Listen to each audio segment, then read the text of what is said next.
just come back and tied everything up and started winning on some, but he's just hit a massive putt. So.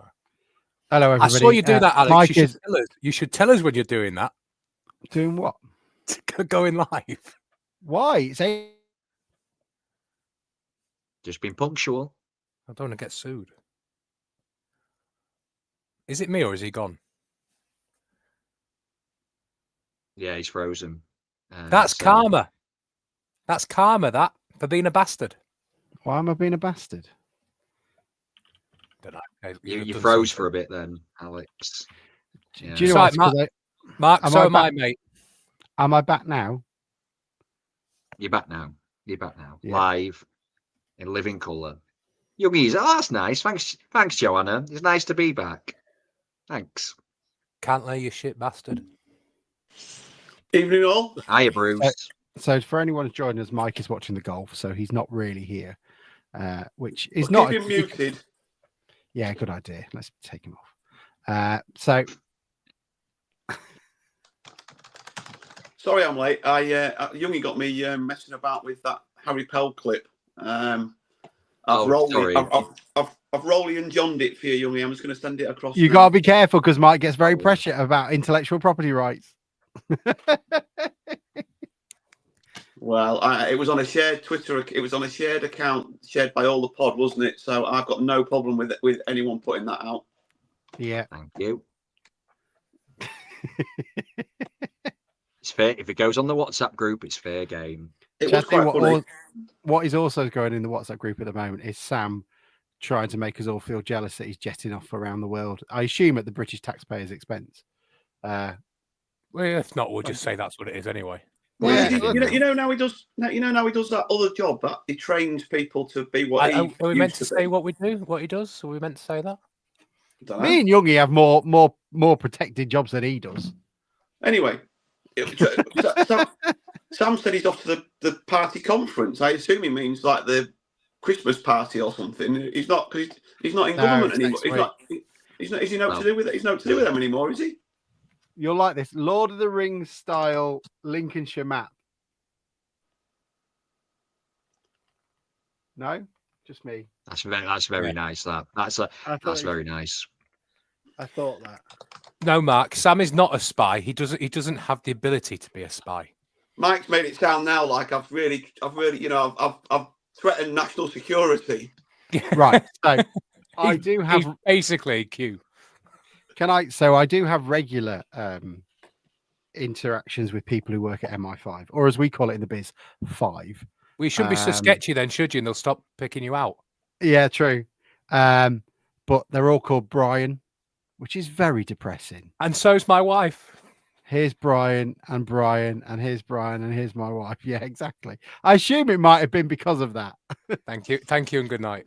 They do have a museum in the bowels of it, which is quite nice, but no one ever gets to see it. And you can tell that because when I went to have a look round, the lady came out to talk to me. Looks like she had not seen someone in about 30 years.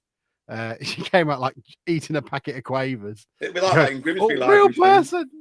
Yeah. Well, do we have a library anymore? Well, that's what I mean.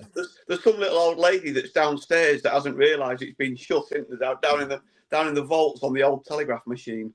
It does look, the new reconstruction of what the Market Square would make looks quite nice. I've got to admit. I mean, it'll be a shame that no one can get there because Corporation Bridge will still be closed. It's weird because we drove through town today and I've seen the photos. And when you drive, we drove towards the new, is it Wilkin Chapman? The solicitors up on the, I don't know what you call it. It's not a flyover, is it? But on the bridge. And so on your left, you go past the car park, the multi-story and everything. And then you can see Chambers from there. It's just like you can see through to that corner, and it's strange. I love that. Claire, look, you can see Chambers. Well, you can see Apollo Sports. I can see the parity. That's where I did that buzzer thing, and I won 2-for-1 shots. Come on. Yeah, all right, thank you. But I think I think we should do a Bruce tour. So, Bruce, I'm going to film you walking around town. You know, they do walking tours, but you've just got to tell us stories about your life. Like, that's where, I fell into a bench. That's where I copped off when I was 18 with a woman who was 52. that sort of stuff. He's got to do it proper Danny Dyer style, though. So this is where it gets naughty on a match day, isn't it? When we went to watch Town, it. I must have told you when we went to watch Town at Harrogate a few years ago when we stopped off in Leeds on the way, and I was late for my train, and I was running. We'd had a few on the train, and had a couple more in Leeds, and I fell over a bench on the way to the train, and it took my shins out. It was dead painful. I just was running. I just didn't see one of them little low sort of. I don't know what I was looking at, but yeah, and it hurt. It would have hurt more, stone cold sober, but it hurt.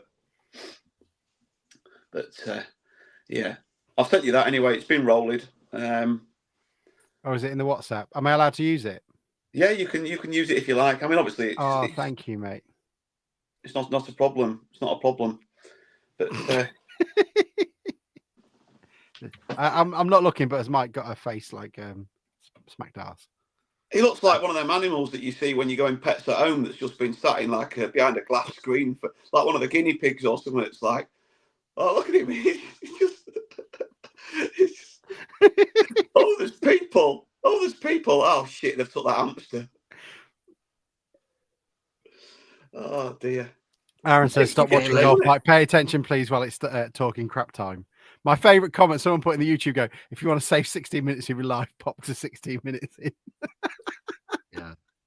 Oh, thanks, well, why don't we use the talking shit section?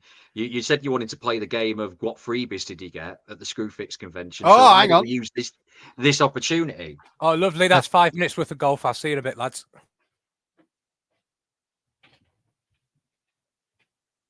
Did you ever do the buzzer game at Chambers, Fenners? It was a personal favourite of mine on a weeknight. I can't stop looking at Mike.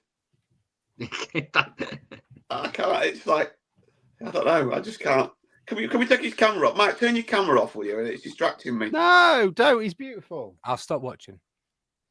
Here's Mike. I might relegate Mike down. So if I do that, because then I can put the comments next to Mike and no one can. Mike, if you just move a little bit to your right. I'm not Sam. No, Sam at least gets involved. Not very often these days, to be fair. No, at least I turn up.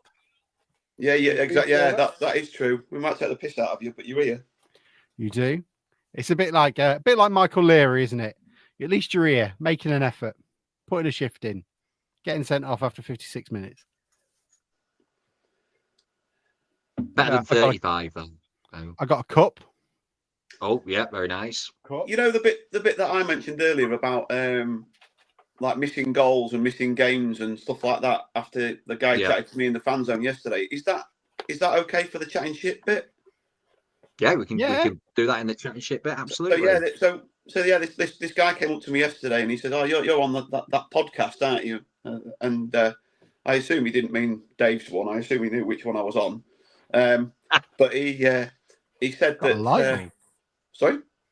Got a light bulb. There we go. Yeah. Alex is showing his freebies while we go through it. So marvellous. Two birds, one stone. Don't worry that I'm talking. Yeah. Can you mute Alex, Youngie, please? Oh, we don't have the buttons, do we? Anyway, and he said, I've got one for you. I've got one for you for tomorrow. God, he's two. What's he doing? I'm not doing anything. Is Mike fucking about? He's not paying attention. He's too busy watching the golf. Yeah, anyway, he said, I've got one for you for tomorrow. I've just missed Jamie Walker's 2 worldies.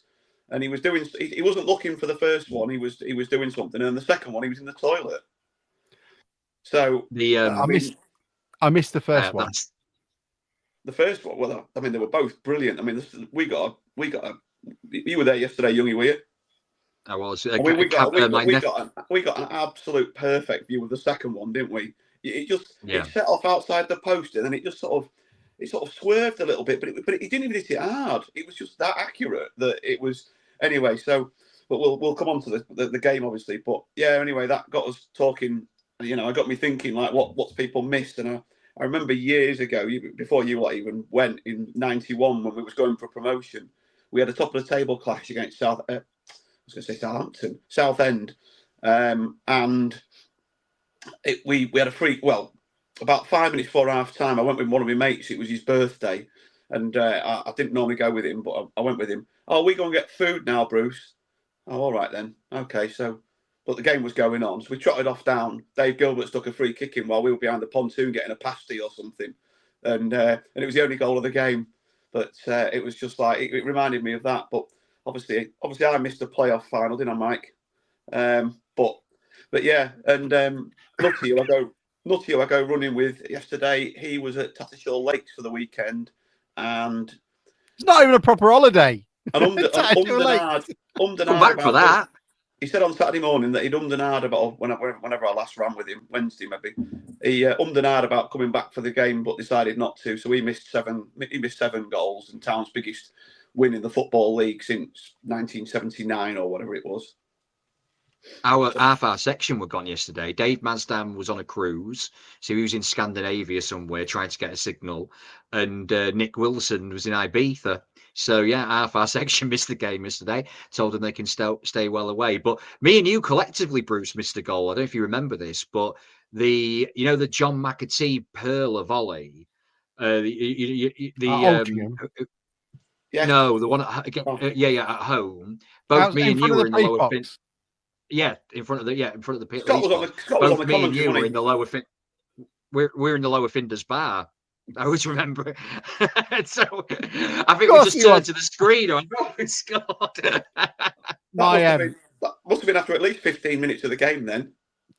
It probably you was. Must have missed so many goals being in the lower Finders bar. Do you have a place where you sit in the lower Finders bar? I'm not even that regular. I was in there at 1:30 yesterday though, because I just fancied. No, but I mean during the game, there are times when you message in the group going, "Oh no, I'm in the bar." Oh, when we were in the dark years, that all right, they might have years ago. They might have lasted for 20 years, but there were many occasions, especially in the middle of winter on a Tuesday night or something. Even when Maisie was little, I'm like, "Do you want to go and watch the rest inside?" We'd just go and sit in the bar. I wouldn't even drink always. It was just like, if we were going to be feels like a safe space, at least be shit and warm. I'm just gonna, yeah. The only one that I can say, I think I've told it before, but the 2016 playoff final against Forest Green, me and my dad were organising tickets, and I was like, "Dad, how many do we need?" He goes, "Oh, I think we only need 2." So okay, fine. So I'll buy them, and then just send me the money. And I assumed my dad was kindly paying for both tickets. So as we're walking up Wembley Way, his mate Lee is with us, going, "Oh, okay, oh Lee, nice to see you. Where you sat?" "Oh, I'm sat with you guys." I said, "Are you? That's impressive. Whereabouts? How did you get a ticket next to me?" He goes, "Well, no, you bought 2 tickets." I said, "Yeah, you and I." No, I meant for me and Lee. So, well, what? So I'm walking at Wembley going, "I've got no fucking ticket for this game." So then I had to go and get a ticket from down in the doldrums, sat in the middle of my own, fuming. I was fuming. And then walking round, like, right. And Dad's like, Henry was like, "Oh, I've got seats next to us. Come and stand with us." And I'm walking round the back of Wembley, and this one goes, "Don't, it's really slippery there." Walked through it, went over like a arse over tea. It was wonderful. Hobble into the playoffs, just as about Bogle's just about to pop it in for the first. But yeah, that's my only near miss. Everything else was, absolutely fine. What do you mean it's getting depressing, Andrew? It's not depressing. I got anyway, I'll put all that post up earlier, so I better interact with people that have said something. You did very well. Adam said that he was chatting to a lady at Harrogate last season, and she missed a Kieran Green goal as she was wiping pigeon poo off a fella's back. Mike's put, "Why aren't weddings included?" The knobhead. Have you missed any games for weddings and stuff, Bruce? Kev Lace I missed last week. I missed Barnet last week. Have you? Yeah, I'd rather miss Barnet than the one I missed at the wedding. Oh, did you miss one, Bruce? What did you miss, mate? Yeah, sorry, we're in the middle of a podcast here, please. Anyway, Kev Lacey was sat behind a bloke with a young kid at Wembley for the Forest Green final. He took his lad to the toilet and missed the first goal. Went to get a half-time hot dog and missed the second goal. And went back to the toilets towards the end and missed Arnold's winner. That sounds a bit fabricated, Kev, but we'll take your word for it. Do you know, I nearly missed an absolute one that you would not want to miss. So Finley wanted to go to the toilet in the Man United game. Oh, it's a golf over or something. And I said, wait 5 minutes. I'll take you in 5 minutes. And all of a sudden I went, no, let's just go now. And we got back, and just as we sat down, we scored the first goal. And I looked at the clock, and if I'd gone when I said I was going to take him to the toilet, I'd have missed the goal. That first goal by Charles That one Vernon. moment, the Yeah, Man United moment. Can you imagine if I missed that? I was like, thank God I had a premonition. Finley's up for adoption. I was going to say, you only have one child. I now, walked past but- Youngie, didn't I? I walked past Youngie. I said, if we score, Youngie, he's getting put up for adoption. So just two more anyway. I'll just finish because I don't want to miss anybody out. Oliver says, me and a mate once missed the Abo Easter screamer against Mansfield because a train got delayed. But that can't be. That's about 85% of what he put into the entire season. Yeah. And Eddie Fogden, our old mate Eddie, who I've not seen for a while, says, not a big game, but when we lost 5-1 at Port Vale at circa 2004, I missed Jevons scoring the goal of the game just after half time. And that concludes. Oh. But yeah, if anybody that's listening or watching, obviously. Open wide for some soccer! Rude. And now the shipping forecast issued by the Met Office on behalf of the Maritime and Coast Guard Agency at 1130. Go! At 1130. I don't think I've ever wanted to be in a stand more than my life around there. They're going crazy. This antiquated main stand, I can feel it vibrating. Say, they got penalty here with the fish flying about that. There's no tomorrow. What a magnificent piece of football! This is Vernon! Vernon scores!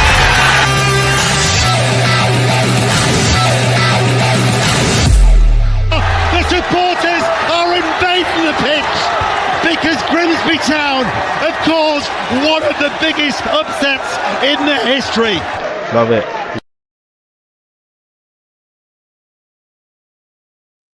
Good evening, everybody. Welcome to the DN35 podcast. It is a barnstormer of a show. Bruce has taken his bat and ball and gone home, just like Harry Pell did. And the Mariners not only scored 7, the women went one better today, beating Newark 8-3. So we've got about 35 goals to get through. So sit yourself down, strap yourself in, because we've got to get through them all. And let's start, which is bugging everybody. Our goal, absolute calamity defending. And who didn't think it would end 7-1? Anyone's thoughts on the goal we conceded? Then let's get into the good bits. Just me. Well, I'll start. It's been a while. Hello, everybody. It's nice to be back. Thank you. It was a shit goal to concede. You could get the feeling for that kind of 5 minutes. There was a lot of, oh no, it's happening again. Because before that, we were on top. We'd hit the bar. No, I think we hit the bar just afterwards. Sorry, didn't we? But we had two good saves from the keeper. One cleared off the line. But if we're in all honesty, apparently that must have been at least 2 of Cheltenham's touches, because apparently they only had 8 touches in our penalty box all game. It was men against boys, and that was before the sending off. I honestly think if they had 15 men, we would have beat them yesterday. They were absolute shite, and we were good. Charles Vernon in the first half had their fullback in absolute bits. And then it was starting to get a little bit frustrated. He hits the bar. You're thinking, God, I hope we get a goal soon. And then up steps Jamie Walker with 2 absolute pearlers. And as well, I was thinking about this, Bruce. It's been a long time since you get really good pearlers at the pontoon end as well.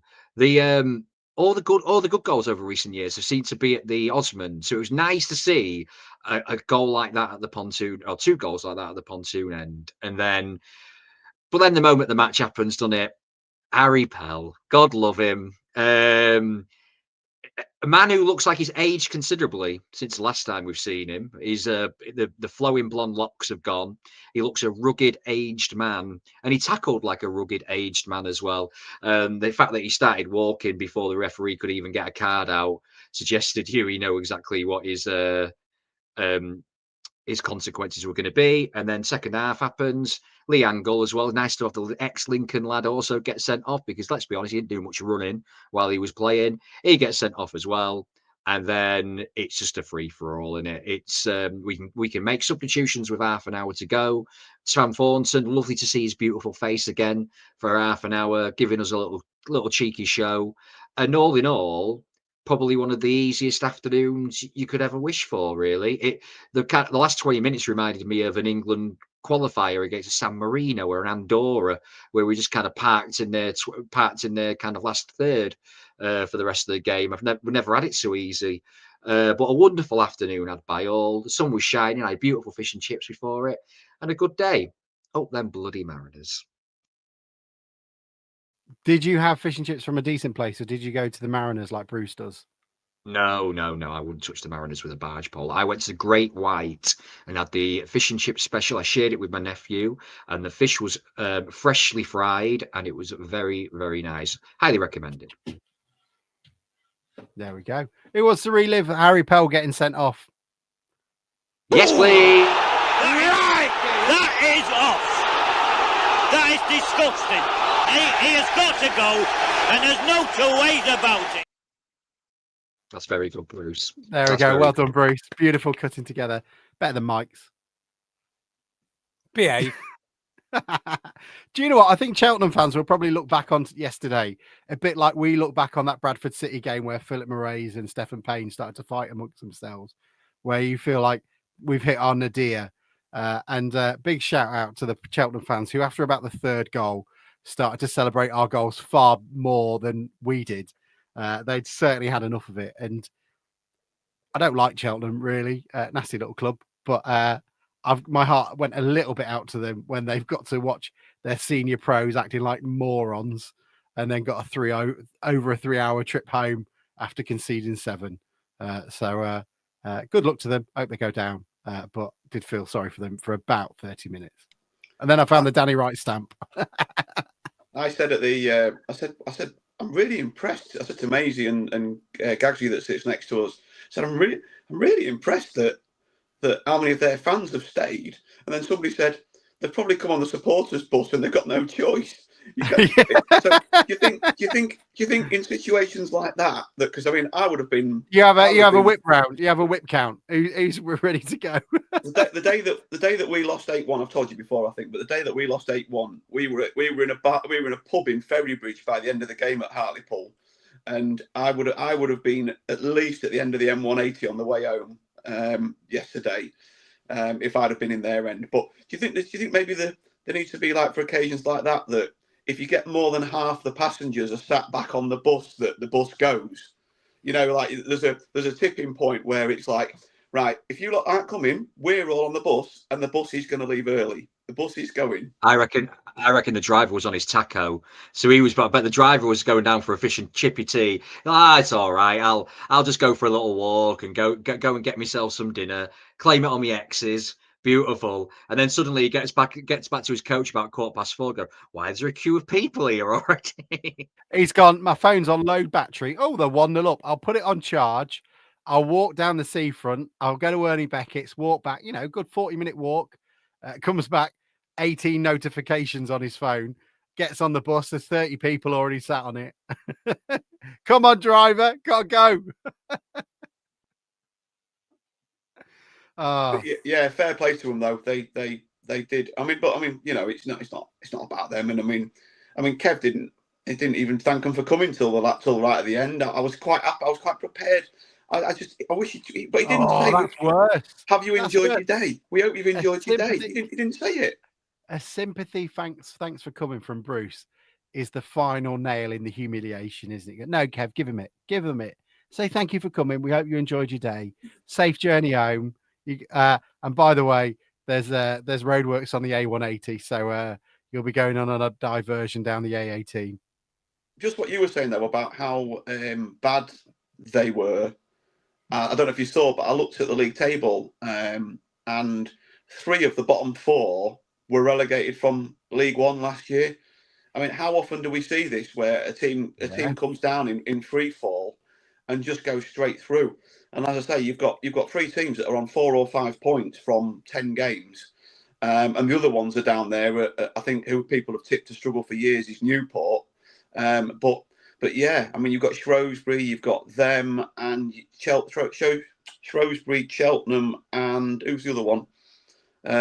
Crawley, that came down last year. The only ones that are doing anywhere half decent is Bristol Rovers in about 10th. So it just shows that there's some clubs in League One that just get in absolute shit, and then they just the amount of times we've seen it, haven't we, where they fall through or they certainly struggle. But it's also worth considering just looking at the League One table. We should be looking up, not down, obviously. There's lots of tiny little non-league clubs at the top of League One, which give you hope. You've got Bradford, perennial Division 4 Bradford, top of the league. Then you've got sort of tiny little League One, National League clubs like Stevenage and Lincoln, who are up there as well, fighting it with their 3 fans. So there's always opportunities. If you're a size of a club like Bromley or Harrogate, there's always that opportunity that you could be top of League One. Just look at Lincoln. They're the impetus that you can have. Amazing stuff. Really fairy tale stuff. In all seriousness, that League One at the minute is quite funny. You've got the big clubs are further down, and Stevenage to be up there, and and like you say, the Bradford, the Donny are right up there as well, aren't they? Two of the clubs that, again, we're talking about momentum, but in the opposite direction. Clubs that are on a roll that are doing well. Wimbledon are 6. Wimbledon are 6, and Doncaster are 9th. How far can we? It says on average attendance we'd be bottom 5 in League One. I think that's a good conversation to have, given exactly how terrible away fan locations are to come to Grimsby. We had 88 fans yesterday from Cheltenham. To compare that, Weymouth brought 76. So you'd hope with League One, our attendance would actually go up quite high, because there is very little room for us to increase our attendance nowadays and our capacity. It's you're looking at the away fans to be able to bring it up. Martin's saying you're looking smart, Bruce. He's got court tomorrow, Martin. He's just trying on a few things. I did. Yeah, I don't think Claire even noticed. We went out for lunch today, and I did put a shirt. Oh, where'd you go? Only to the Jug and Bottle, because Claire's grandma won't go anywhere different. What did you have? I went there the other night. It was very nice. Very nice. I had. Do you go Carver? I can't go to the Jug and have a pizza. Well, they are quite nice apparently. But yeah, I had a carvery, but I have pork because they only do it on a Sunday. So we sometimes go on a Saturday. But yeah, so I have pork on a Sunday. I had pork and turkey today, but the beef looked nice as well, to be fair. What is the carvery of choice now around Grimsby and Cleethorpes? For me, it used to be, my dad used to go, the underrated was the Punch Bowl. The Punch Bowl was the one you wanted to go for. Any others? The carvery selection in Grimsby's gone downhill, I think, to be honest with you. I think the Jug and Bottle is the best at the moment. The one that used to be good and now is shite is the Trawlerman. That used to be a really, really good carvery, and it's gone right downhill. I kind of miss the Hainton because it. Sorry, I mean, that was when it was when they diversified a bit, wasn't it? And they brought in the tournament when it was just a carvery. It was absolutely spot on. But then they introduced a wider menu, and it's not the same. Just to say, fellas, Richard's saying we won about golf yesterday. Surely we use this content when we've drawn 0-0 away or something. No. We do both. We've got an hour, Mike. Now, some of us aren't paying attention to golf. Some of us are. I'm listening to you. Are you? Yeah. You look like the kid out of Polar Express who's just seen the train pull up in his driveway. What's that thing with Sam Allardyce when he had a little kid that just like open mouthed at everything? I'm trying to. This is the Polar Express. Is it the kid? Is it the kid off Up? Is it the kid off Up I'm thinking of? You can't say Mike looks like the kid off Up. Good afternoon. My name is Russell. That's when Russell's outside, lent on the outside of the house. What's that thing when Sam Allardyce was a Premier League manager and they just had his picture was like him looking up at the takeaway in the chippy, the menu? Yeah, that's you. Yeah. Good afternoon. My name is Russell. Go on then, Bruce. What did you think of the game? All right, we're going to do this. For that. I like you said. Richard says the Miller and Carter used to be a Toby Carvery. Shameful as town. We let it fold. That's the council's fault again. We'll blame the council.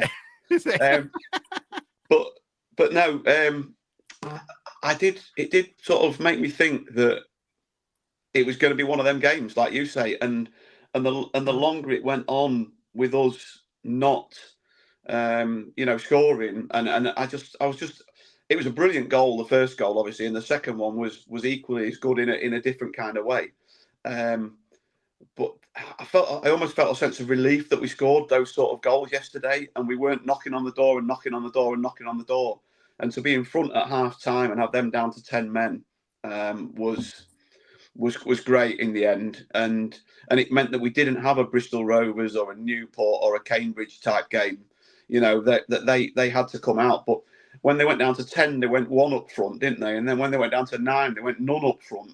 And it was just it was a like you say, Rich, it was a strange it was just a strange day. And when do you sit comfortable? I think the Crawley game, was it first game of the season? Didn't we win? Weren't we 3 up quite early? And it was quite a comfortable it felt comfortable, and we were just sat there chatting, and the lad next to me didn't even get out of his seat after the 5th goal. And the lads behind, the lads behind us, we've moved this year, and there's some quite sort of good lads behind us, and they were all putting on bets ranging from sort of us to win sort of 5-1 or 6-1 all the way up to about 10-1. And so it was interesting how they would do it. Oh, cash out, mate. No, I'm going to hold on. Oh shit, we've scored again. And it was quite interesting. But I mean, we knocked it around well, and we did really well. You can't. I don't think when they went down to 9 and you've got a 2-man advantage, and we play the kind of football that we do, passing it around and possession based, and people are on the games, then you're going to get a messy score like that, aren't you? So I don't think we can read too much into our performance, because we were playing 9 for most of the second half, and we needed to win yesterday, and we did, and there were some good things to come out of it. Like you say, Van Thorsten's return was great. Danny Rose getting back on the pitch. It was funny that he was going mental at the linesman when his goal for 8-1 didn't count, and it shows a sort of desire that he's got. And I mean, that would have been a record. I think 1925 we beat Tranmere 8-0. And that was the last time we scored 8 in a league game. So, I mean, that would have been, and we wanted 8, but it didn't quite happen. But what about, wasn't there that little bit with Histon and whatever? Didn't we score 8 then? Histon was 7, but wasn't there a game afterwards that we scored 8 in? No, we scored 6 or 7, 6 against Mansfield and 6, 7 against Mansfield, 6 against Histon, I think it was.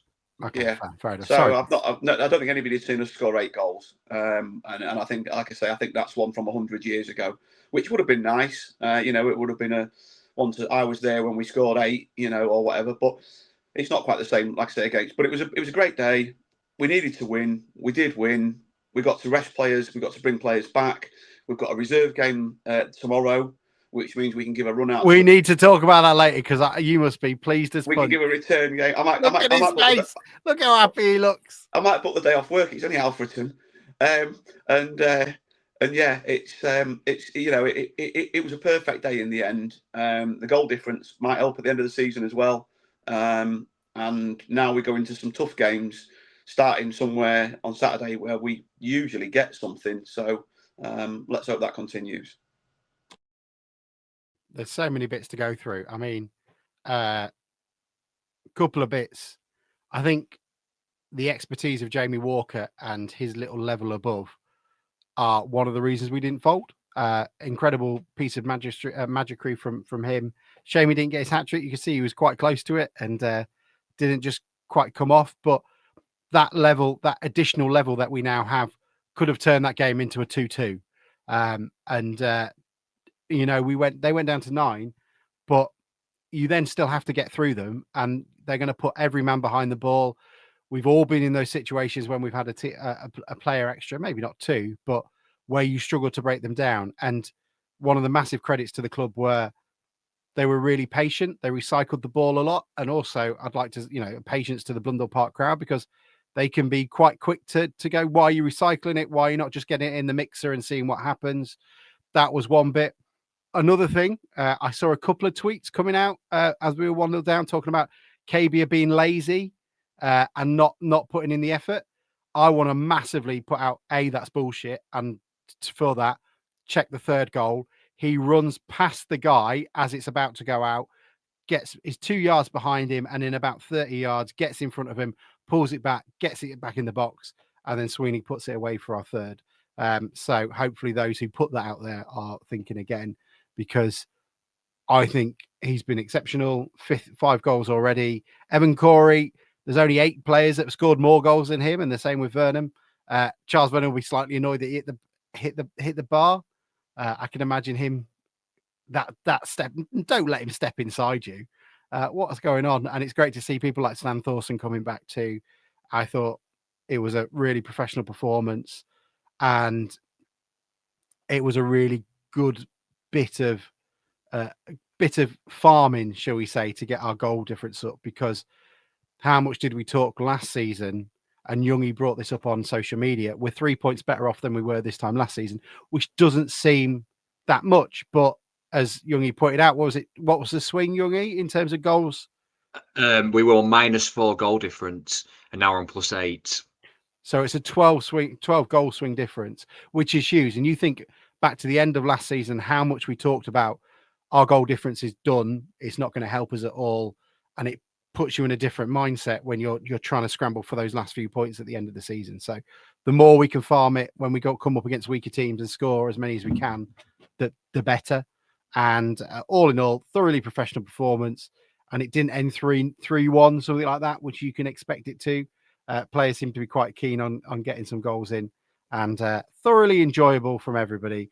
Charles Vernon's volley as well, which will go under the radar considering how beautiful Jamie Walker's goals were, was magnificent.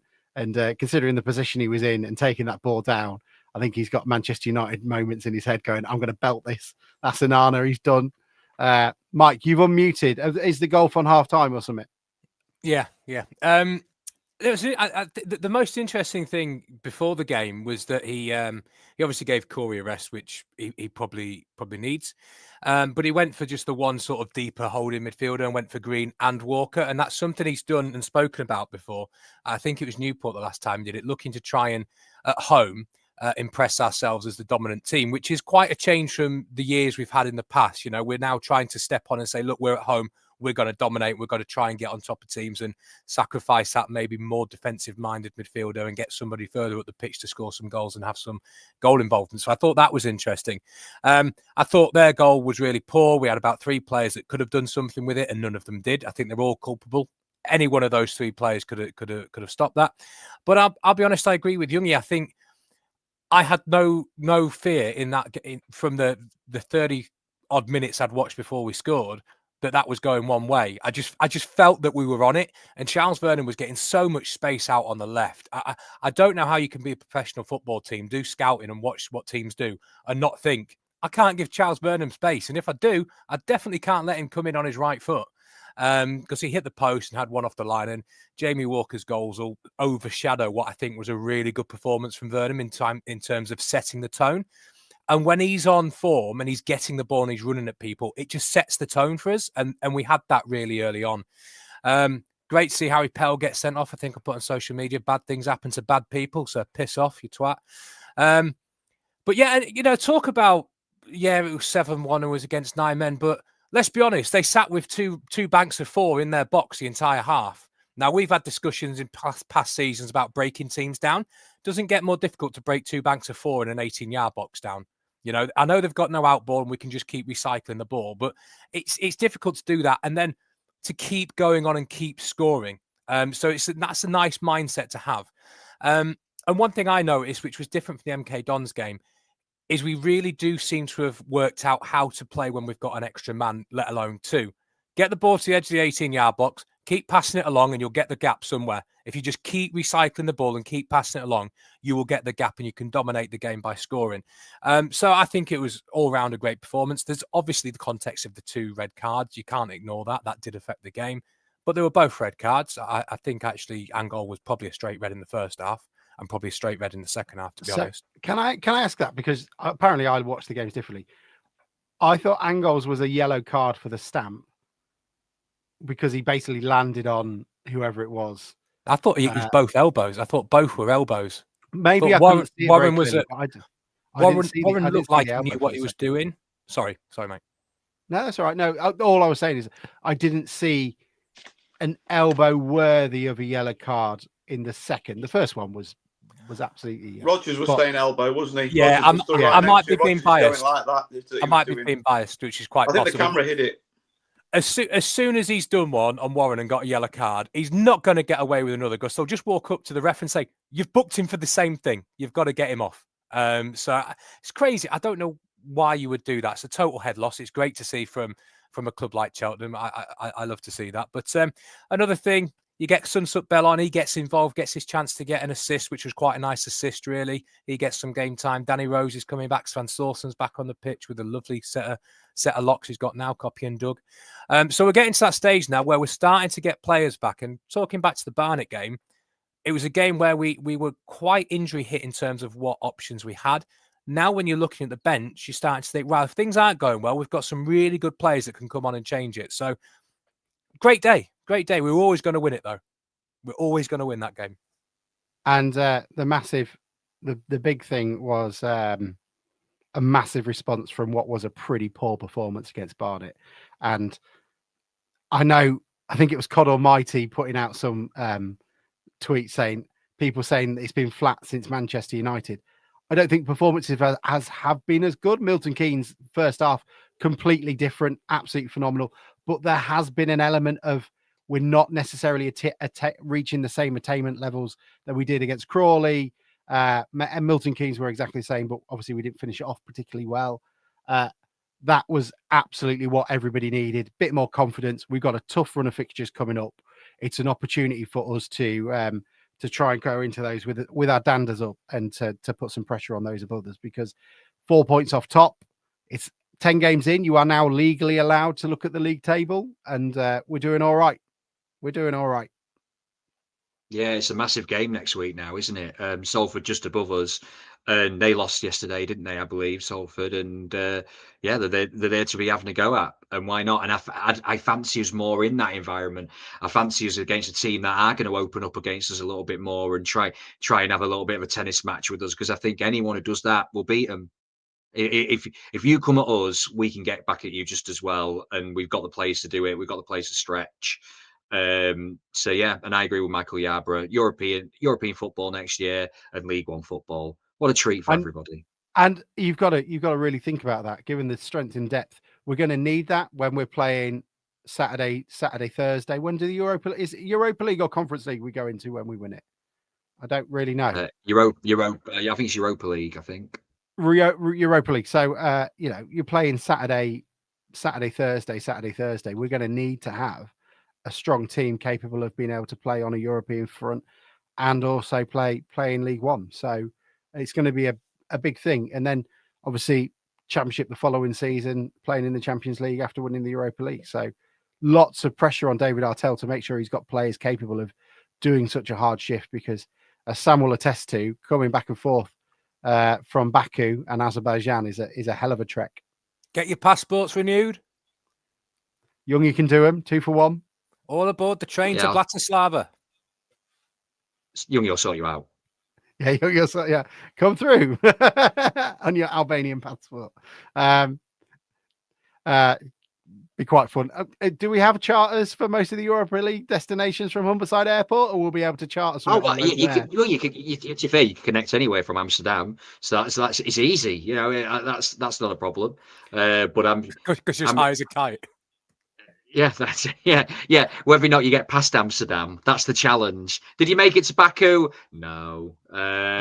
We just stayed. We stayed in Amsterdam Central, getting high. Yeah. For 8.5 years. Apparently, I'm a drug mule. Should we talk about the draw then? We will do. Yeah. My only thing I work on Farnborough Airport. In the offices there, and the Man United women's team fly out on a Jet 2 plane, which is quite fun. So that coming in is quite entertaining. I thought I'd have that. Draw. Brentford. I'm not going to be like everybody else saying winnable tie. Fucking winnable tie. 185 million a year they get, you knobheads. A winnable tie. Once the League Cup has treated us like shit and given us Brentford at home. So no money involved. Half decent team that want to win it. Lovely journey in the League Cup. But do other people have other opinions? Is this where our journey ends? Or is it, as the experts say, winnable fucking tie against Brentford? Fucking knobheads. We'll let you into the secrets of our WhatsApp group, and believe it or not, this section, the lineup of DM35 you're seeing on the screen now is genuinely I would say the most positive of the WhatsApp group. I'd say where we look on the brighter side of things, and maybe how people bad is it if you're associate. including Alex in that? Well, that's a good point. But How bad's everybody else if Alex is included? Well, I'll see what it's I one said. person, I'm going to scroll back. Yeah, it's one person in particular that I'm going to say about, and obviously we know who it is. SB Sam Barrick, who normally is the one that will find critique in everything. Now, when the draw first got made, the instant reaction from all of us were a bit like, shit draw. But it was actually Sam who brought us all around. Sam was like, you know what? They've got a really hard running coming up to the game. They're in a relegation battle. There's a chance here. And now what? I have been personally motivated by Sam, who, by the way, whose birthday it was yesterday. We should mention that. Happy birthday, Sam. Who are you and what have you done with Sam? Yeah, but yeah, so there you go. I will subscribe to the cult of Sam Barrick and say I am feeling a lot more positive after his motivational WhatsApp. I was already reasonably positive. I mean, it wasn't a great draw. Don't get me. I wanted Tottenham or Arsenal away. Bringing the money, but it's at home. It could have been Wickham away. It could have been Swansea away. It could have been Cardiff away. It's a home tie. I think where we find it hard is we've played Brentford and we've played Bournemouth in League Two in a generation. In the last sort of 15 years. So we don't see them, and I still, Brentford are playing so-and-so and Bournemouth are playing so-and-so. But Bournemouth haven't even got a bigger ground than when we went, apart from it's got 4 sides now, when there was one open end when we went. How they sustain Premier League football at that place is mental, really. But it is a Premier League team. They have got tough games. They've got a lot of games. They're not going to play a full-strength first team. Yes, they might have decent reserves, but I look at them as just a little bit better than Man United. So let's have it. Easy. The big thing is Jack Lester is their first team coach. So fully expect a penalty for Brentford at some point from some over-the-top diving, which seems to work always. But yeah, Sam was the positive one. So, it was Hannah. Hannah was the negative, saying I couldn't think of a worse tie apart from Brentford away.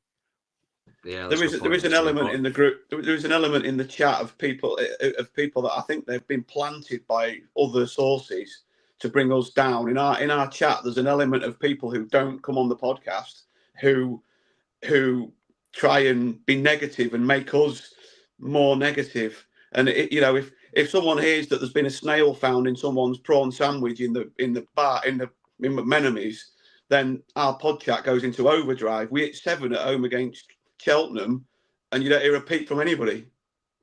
No, it can be a poisonous place at times, and you're right to point out Sam's positivity.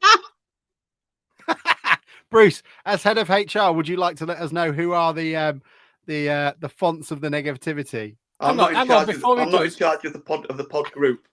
HR sets the tone. You've allowed a culture of negativity I'm not naming to manifest names. itself. No, I won't be joining. Bruce, you are an admin on the group, so you are able to tell us exactly who you think it is. I'm not as one of the names, runners of the group. The group does come to life when the shit hits the fan, and it's often very quiet when things are going well. I didn't know this. You should have brought it up with me as CEO. I'd have dealt with it and got rid of the HR manager. Yeah, easily done. You're not the first to suggest that. I'm waiting for I'm waiting by Monday morning to the WhatsApp group to start exploding. Go, are you talking about me, Bruce? They don't listen. Certainly not 48 minutes in. I'm barely listening. Mike isn't listened from the start. What's the score, Mike? Are we winning on the golf? Is it 3-0 or what? Well, it's still 12-5, but we're up in 2, down in 4. That's not good. Mike, Doing those two are up in with one. So I put a bet on earlier, Mike, because I thought they've both done well all week for Fleetwood and McIlroy, and it looks like they're both all square with a few to play. Is that right? no, McIlroy's just gone behind. Why mate. are He's you having- putting he's money on having a Fleetwood? They're massively mid-table. No, yeah, but I like the Denver long Hughes hair. like the Ryder Cup. He likes Denver. Yeah. Denver Hume's not in the Ryder Cup. He's barely in the League Two playoff cut discussion. He's got long hair that I can only dream of. I mean, you could. I wonder if grow it. Denver Hume was watching the highlights yesterday, watching Sweeney playing into near centre forward and going, "Oh, what could have been? That What could have been me. Yeah. Do you imagine though, Denver Hume trying to track back? I've done a bit of prep for later on in the podcast for the post. We've got about 10 minutes left, Bruce. I've got a choice of letters. I've got a choice of letters for you this week from readers' wives.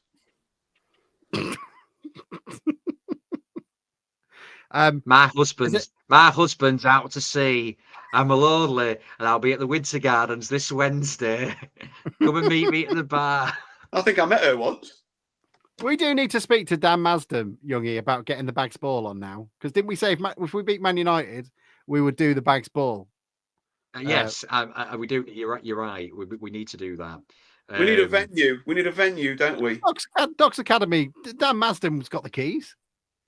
What? So we're gonna have a. Yeah, but do you think the Bags Ball is something that? Well, we can't do it in the car park of the bloody flats where the Winter Gardens are now. The debauchery of the Bags. I mean, it was Melody Night, wasn't it? It wasn't officially. It was Melody Night. Nah, Casablanca. Yeah, I was going to say the Casablanca Cassie might be. Now, is the Casablanca? That's the one near Oxford Street, in it, behind. Yeah, it's a massive function room. Jack, thingy, what was that? In 3-Day Millionaire, that is where the the nightclub scenes are filmed in the Casablanca. There you go. But wasn't the club outside the Cleethorpes train station once called Casablanca as well? You know, at the top near the bingo wall. Yeah, I know what you mean. Yes, possibly. Immingham Golf Course, Stuart. Allegedly. It's like the worst kept secret in the world, isn't it? Actually, I mean, we can't talk about it, but there are social. Bruce wants to. Yes, Bruce. I will wait. I can wait. It's fine. Oh, sorry.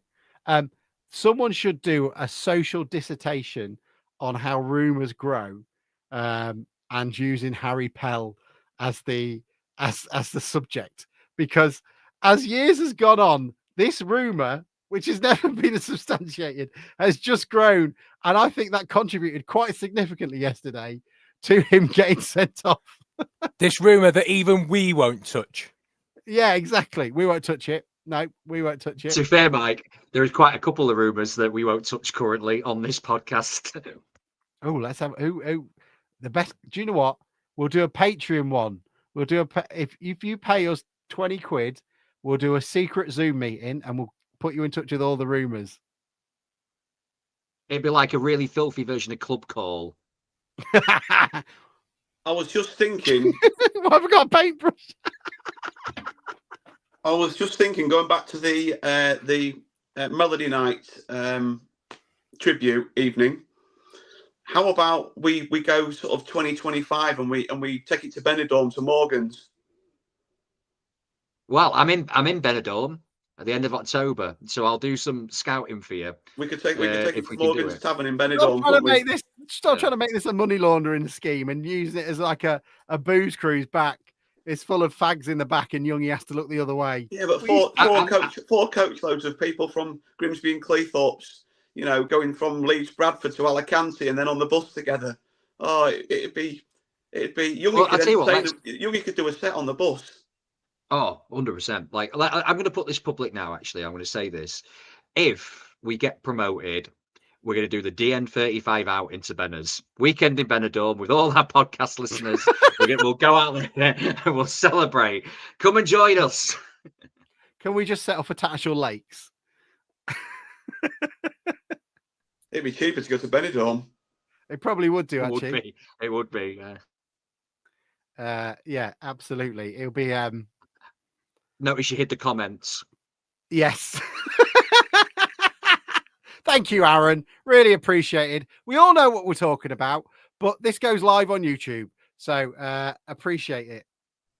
He did say find out. alleged, to be fair. He did say alleged. Yes, because that covers it. Yeah, so it's really interesting. I would love to let's do Bags Ball somewhere. So if anyone's got a function room in Cleethorpes or Grimsby, we will do the Bags Ball there. 10 quid to get in. All the booze you can smuggle in, and we'll then donate the money to charity or something. And Youngie will do the music. Bruce will do a pub quiz. Mike will do the stripping with Doug Tharm. And I'll be the one to buy the bouncy castle that looks like a penis. Sammy Snake. It's a cock and balls, man.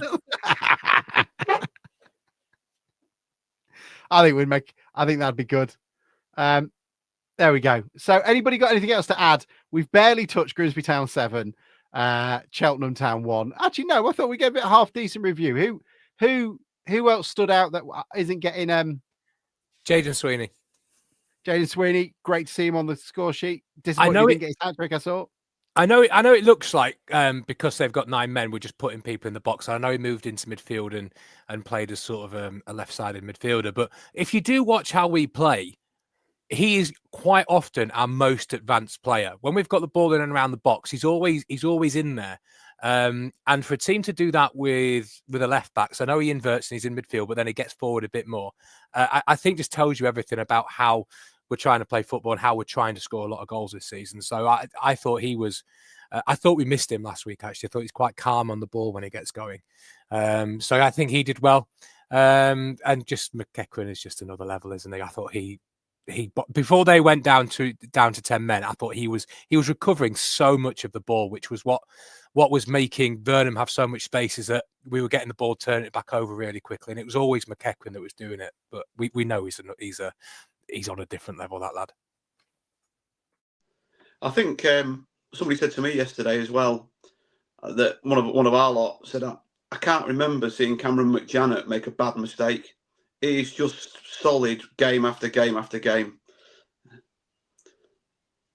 Yeah, and he's but no, he's he just is. I just think he's the way that he plays the game. He makes it look easy, and we got a really good view of him. We got a really good view of him in the second half because he was on the right, sort of quite right-sided.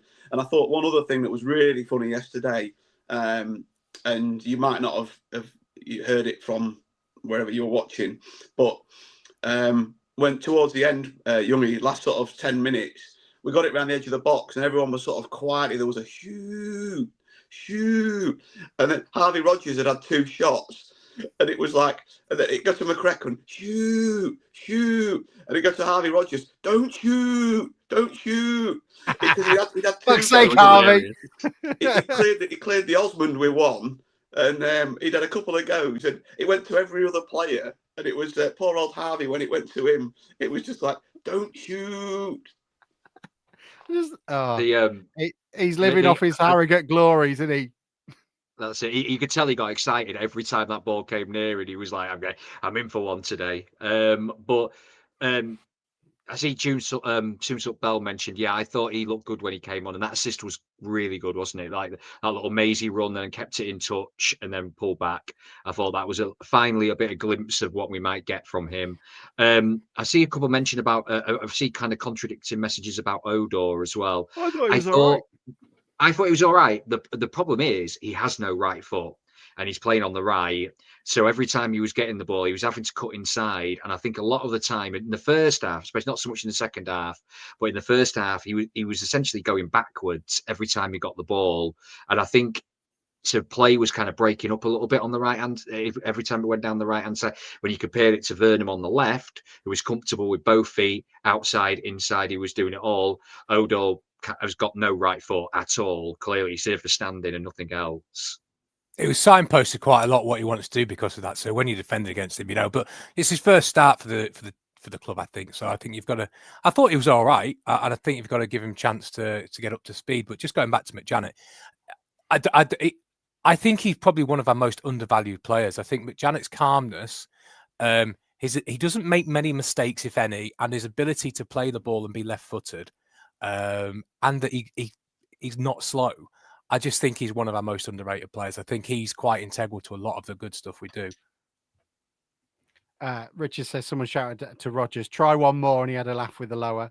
Then Ben Hill says Artel actually went ballistic at him for the one that ballooned over the Osman because he literally took the piss. He did though. We were tippy tapping it around looking for an opening, and it just came out to him, and he just lashed at Peter it. K'd it. Have it. It went flying over the Osmond, and it was. But by that point, we were sort of 6-1 up or something, and it didn't really matter. It didn't really matter what happened. It was like you said, like they've said, that the players were having a bit of a laugh with the fans almost. You felt. Ev's now up to 3 league goals. That was another thing. Sorry, 3 league goals, and it was said at the start of the season how he needs to score goals. Well, he's scoring them. Are you apologising because we've already made that comment, or because you just went? Who made that? I wasn't listening then. Oh yeah, fair enough. Golf's on, isn't it? The other one, Kieran Green being back, massive miss. You can see how important he is to the team. He's essentially in that link-up play. Didn't really need him though. If Jamie Walker's just going to twat it in from 35 yards out every time, yeah. Mike, what's wrong? Oh, McElroy's just putted it off the green and hold it. Sorry, but he looked upsetting. Ben Hill's just shouted Rory. I don't know. I do like the song they sing about Rory to Zombie. We need to get a player called Rory, or at least has the same number. Well, it's not just about it's the Irish song, isn't it? Yeah, it's Zombies. Yeah, but they sing it for like every Irish player and team.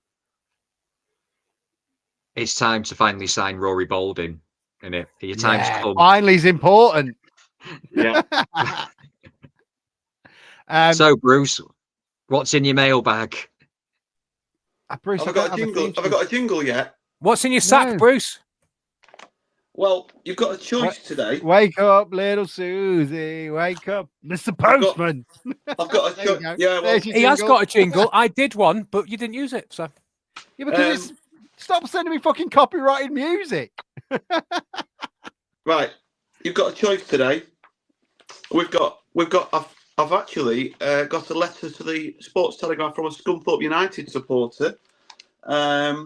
Or we've got one from a Grimsby Town fan. The Scunthorpe one is from 1992, and the Town one is from 1996. 1992. I'd like. Anybody else vote for 92? Me and Youngie. Right. Okay. This is a Scunthorpe fan who, Mr. Matthews of Dewsbury Avenue in Scunthorpe. He wants you to close your eyes and just think what could happen at Glanford Park. No, 1992. They might have been at the old show. No. They were at Glanford Park. Imagine the following. Scunthorpe United win their first home game in front of a crowd of over 5,000. And then he puts in brackets, the half-price admission fee, the main reason for the high crowd.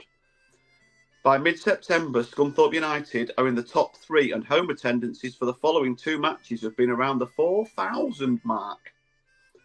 To keep interest alive in the recession-hit town, the club decided to reward the loyalty of the supporters again by reducing the admission prices from an average of £4 per head to an average of £3 per head. The team continues to do well on the pitch and ease themselves to automatic promotion, roared on by higher than usual crowds, averaging over 5,000. Under the new system explaining the theory, 3 and the dream described in theory 4, I thought they were all different things, United would beat, that's boring. Over the season, Scunthorpe would have made unfortunately, I believe the day I see something like this happen is the day I see United win away at Scarborough. Too many clubs are in financial difficulties, yet too many lack the courage and flexibility to do anything about it. Last season, Cardiff was struggling and they adopted a scheme which consisted of something like, if the team is low in the table, the supporters play lower admission price. If the team is riding high, then you pay more. As a consequence, Cardiff's attendances rose dramatically, as did the team's performance. By the end of the season, they were pulling in crowds of over 10,000. the difference with them and Scunthorpe is now that we've got the interest and the new supporters from the Wembley adventure. We seem content to just sit back and hope the supporters come and support. We need to build on last season's excitement and win those supporters back. Did he Oh, also it was ask if he could bring Scunthorpe. his flask into the stadium? There, So it's, he wants you to that's- he wants to charge less when we're doing badly and charge more when you're doing well. Is that the first signs of dynamic pricing? 1992. It's impressive. That's- Ticketmaster on something. Scunthorpe above and beyond everybody. They're actually so far forward, it looks like they're in the 70s, when in fact they're in the year 4000. Yeah. Incredible. Yeah. Anyway, I'll go back to my post sack next week, and we'll see where that takes us. Chris Billingham says, just bring back how old are you? No, he doesn't say Next just. week- You added the word just, and that changes the whole context of that. And you can get more from Bruce's sack later on. Next week, Bruce.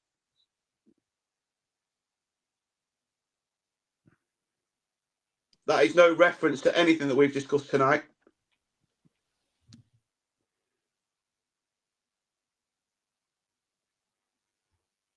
That's the end of the post bag. Yeah, it might be the end of the podcast. I can't believe a scunt wrote that. Surely they're illiterate. That's true, Andrew. But let's not be mean to our lessers. Youngie, game. There is Yes. a game. Hang on, let me scroll There up, is a scroll up. Anyone got 500 quid so I can buy that thing? So it'll be so much easier. Anyway, Youngie's quiz.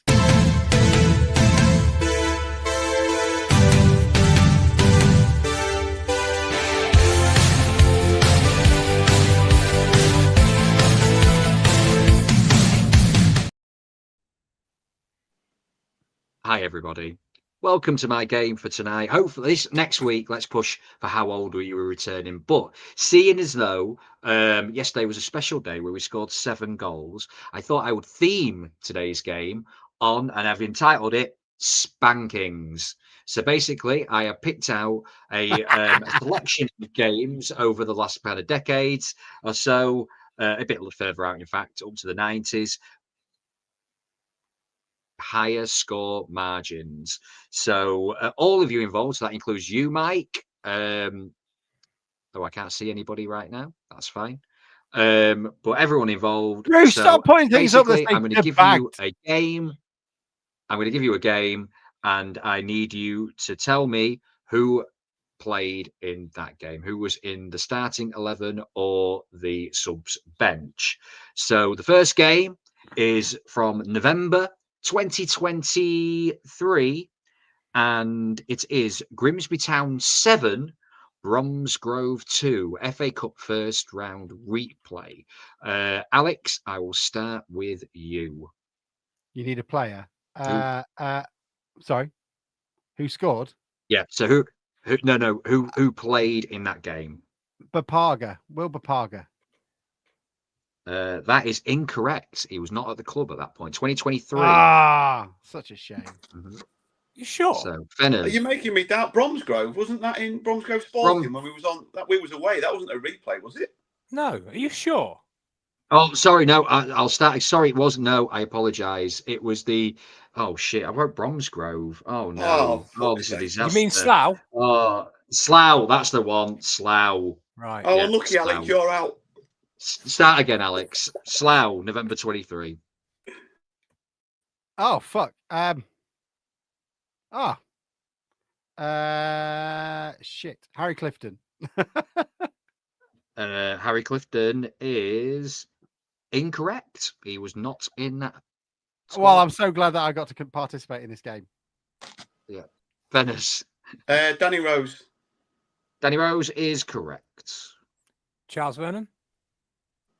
Charles Vernon is incorrect. So Oh, that was a there we quick go. game. Winner. The team was as followed. It was Harvey Cartwright in goal, Malarkey, game. Waterfall, Ma Holohan, Green, Andrews, Amos, Rose, Ganua, and Pine. I think we didn't we meet up at Slough? Some of us. The first one, yeah. It was the first one on their Astro was absolutely. We played Couldn't see a absolutely. thing. We played appalling, didn't we? Absolutely awful. Yeah, it was we awful. we had Yeah, caretaker awful. We had caretaker managers, didn't we? Yeah, Pearson and Davis were in charge. Yeah. Yeah. It was poor. On the bench was Ainley, Rogers, Glennon, Eastwood, Hunt, Wilson, Conter, Bramwell, and an early appearance for Cam Gardner. He was on the bench that day too. So there you go.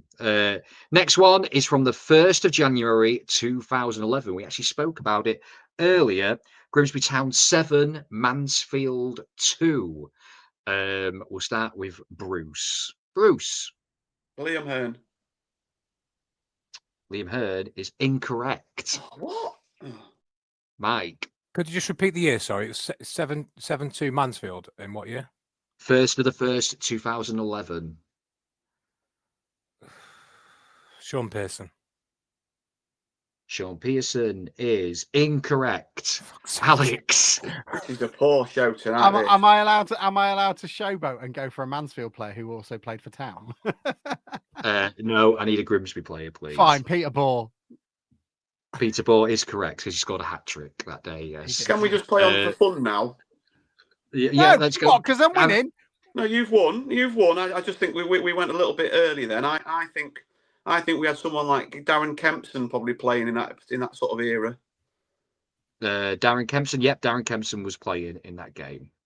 That's correct. So the team was Kenny Arthur, Bradley Wood, Darren Kempson, Rob Atkinson, Lee Ridley, Peter Ball, Mickey Cummins, Dean Sinclair, Michael Coulson, Charles Adimeno, and Alan Connell. On the bench was Hudson, Eagle, Peacock, Crowdson, and Garner. There you go. I reckon the current team would beat them 7-7. So next one, I believe, is from 1995. It's from a very famous era under Brian. Well, I can't actually. I've kind of given you a spoiler. It was 96. 96, early 96. January. I don't even know. I'm going. Go on. FA Cup 3rd round. Grimsby Town 7, Luton 1. We used to start. absolutely hammer Luton back then. Yeah, absolutely every week, every season. But then it all went to pot against Luton as well because that's where the punch happened. Yeah. So anyway, Mike. 97. No, 96. Oh, Aidan Davidson? No idea. Is incorrect. Alex. Livo. Livo is correct. Bruce. Jamie Forrester scored a delightful chip in that game. He did, yeah. He did. Yeah. Jamie Forrester is correct. Ivano. Ivano Bonetti is correct. Groves. Paul Groves is correct. John McDermott. John McDermott is incorrect. What? No, come on, that can't be true. He had a couple of bad injuries, didn't he, in the mid-90s? Oh. No, Bruce was we would have had Paul Crichton in goal. Paul Crichton was in goal. That's 1996. So I'm going. You've already picked one. I've already won. I've already won. Yeah, he's won. Okay, yeah. I was just showboating. Nicky Southall, Neil Woods. Yeah, Nicky Southall was on the bench. Neil Woods was also on the bench. Paul Crichton, Gary Croft, Peter Handyside, Graham Rodger, Brian Laws, Ivano Bonetti, Gary Charles, Jim Dobbin, Paul Groves, Jamie Forrester, Steve Livingston, and on the bench, Craig Shakespeare, Nicky Southall, and Neil Woods. So, do you know what I was I was trying to play tactical then, going, I know Nicky Southall scored, so I'm going to keep him in my back pocket. Yeah. You thought you'd go for a banker. You thought Maka was a banker, didn't you? I did, yeah. Yeah, I did. Yeah. So, next one, 29th of October 2002. Famous Fright Night at Blundell Park. Oh, yes. Grimsby Town 6, Burnley 5. So, we return to Alex. Get the goal, let the goldfish go. Who's the goal for what? Mike? Steve Cabot. Every 7 seconds he realizes on a podcast. Danny Coyne. Yes. So no, you don't go your Mike. So Alex, yes, that is correct. Steve Cabot is correct. Bruce. When was it? 2000. Simon Ford. I think he scored. Simon Ford, yeah, absolutely, he did score. You're right. Mike. Phil Jevons. Phil Jevons is incorrect. It's the wrong era. Not clue. Alex. Sir Alan Poughton. Sir Alan Poughton is correct. Bruce.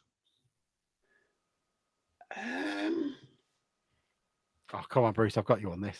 Yeah, I know, and it's a sort of mid-era that I should be all right at. What year was it? 2002. 2002. Halloween. Did I think this might be wrong? Did Bradley Allen play? Bradley Allen is incorrect. So Alex takes that round. The team is Livo. Danny Coyne got Danny Coyne in goal. Yeah. Ian Ward played that game. Simon Ford, Galley. Paul Raven, Tony Gallimore. Yeah. Gaza. Stuart Campbell, Alan Poughton, Stacey Caldicott, Darren Barnard, Steve Livingston, and Steve Cabber. On the bench was Sean Alloway, Terry Cook, Wes Parker, Darren Mansaran. Darren Mansaran and Johnny Rowan. Love Johnny Rowan with his leg was shorter than the other, apparently. Oh, really? I didn't know that. Apparently. So far, we are 2-2 between Alex and Bruce. Mike, who's usually good at these games, is very distracted. But we'll carry on. And we're actually sticking with the same year, 2002, but the teams are very different because it's from the season previously. 23rd of March 2002, it is Grimsby Town 6, Wimbledon 2, starting with Bruce. Alan Poughton. Alan Poughton is correct. I only said that so Alex couldn't say it. John McDermott. John McDermott is correct. Alex. Danny Coyne. Danny Coyne is correct. The other hat-trick man, Mick Balding.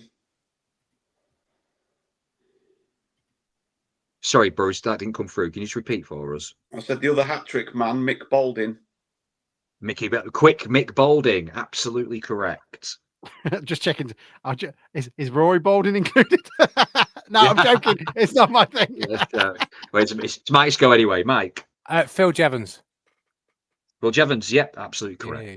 Alex. Andy Todd. Andy Todd. Oh, glorious Andy Todd, absolutely. Bruce.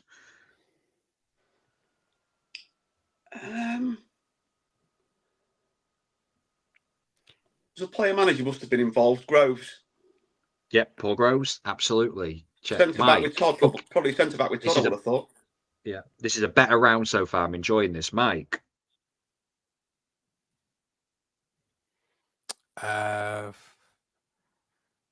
Bradley Allen.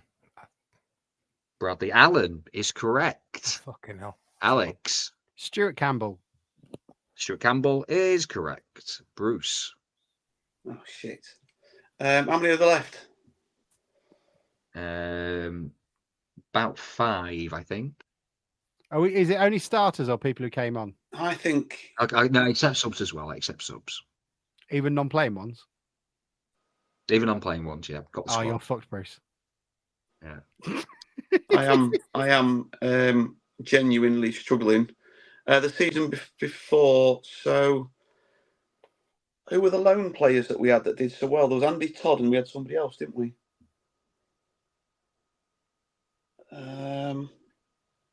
I should know this. I can't think of any though. The pod's dragging on. No, I can't think of any. No guess, just a guess. Take a guess. No, mine's gone blank. Sorry, Quizmaster. All right, Mike.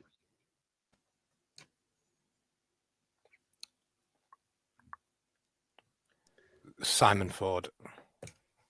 Oh. Simon Ford is correct. Galley. You noticed that when he's been looking up all night and then he just looked down and then said Simon Ford. Galley. He said Simon Ford for Gallimore. last year. For the Put year. the pressure back on him. Galley. Yeah. Tony Gallimore. Yeah, correct. Mike. Johnny Rowan. Johnny Rowan is correct. Alex. If you want to go toe-to-toe with me with this, I'm going to fuck you up. Danny Butterfield. Danny Butterfield is correct. Mike. I'm trying to think back to like old Championship manager. Get him going. Memo Williams. No. Menno Yes! Willems is incorrect. Alex for the steal. Johnny Rowan. No, I'd already said that.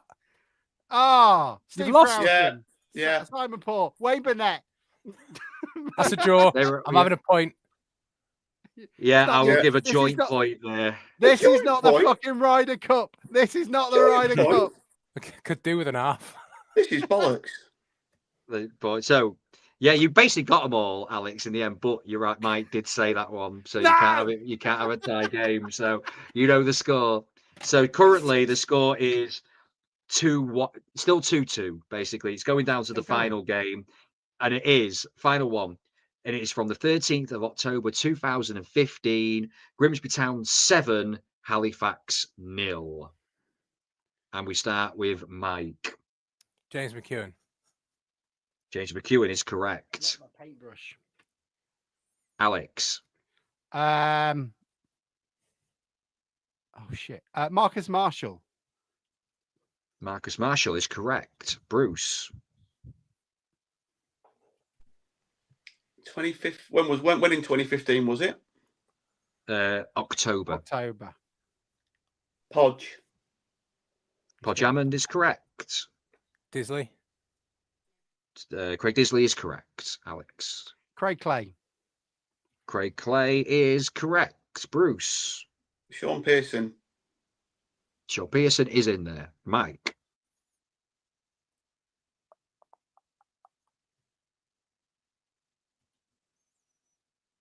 Sure go, Mike. Omar. Omar Bogle is correct. Alex. Toto. Toto Enciala. Yep, he's in there. Bruce.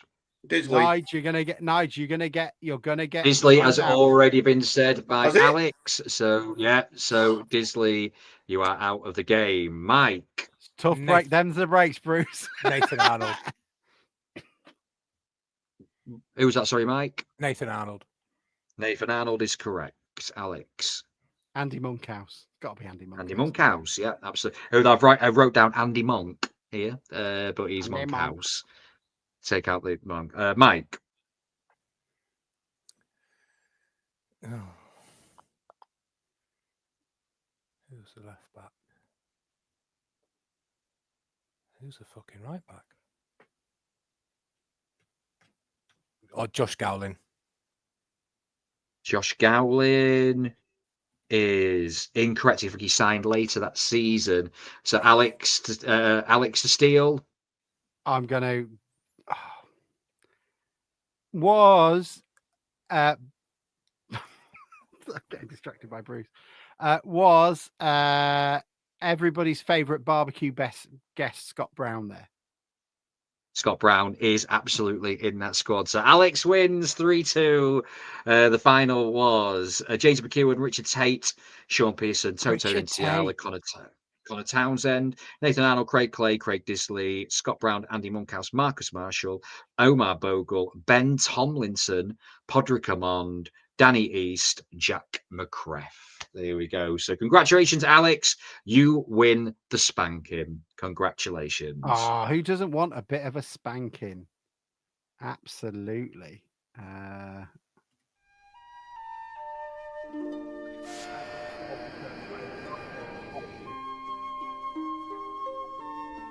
Talk. No, I don't want to talk.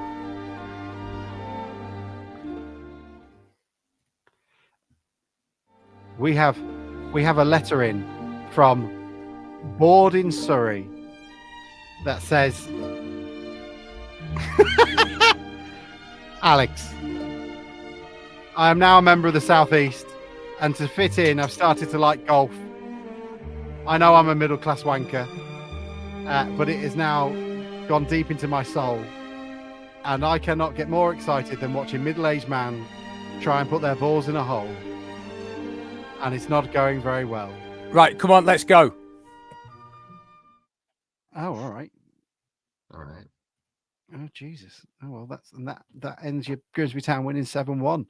I hope that finishes on a nice tone for you all. Mike looks like he's watching Town v Manchester United with 5 minutes to go. we just can't put, and it's all going to shit. Now I'm off. I'll see you later. You can't leave first. I'm going. He's beat you Brilliant. to it. What's the title for the pod? The goldfish. The one where Mike gets distracted. Yeah. Do you know what, Mike?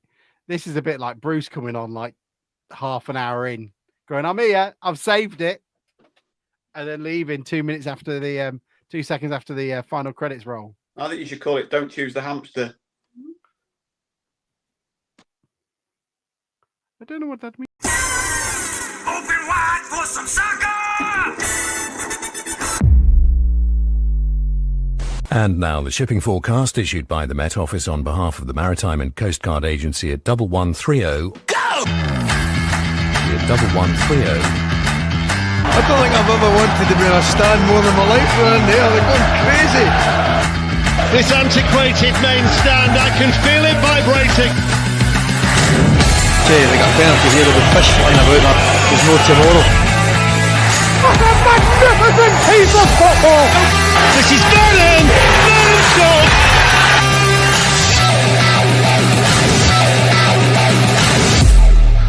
The supporters are invading the pitch because Grimsby Town have caused one of the biggest upsets in their history.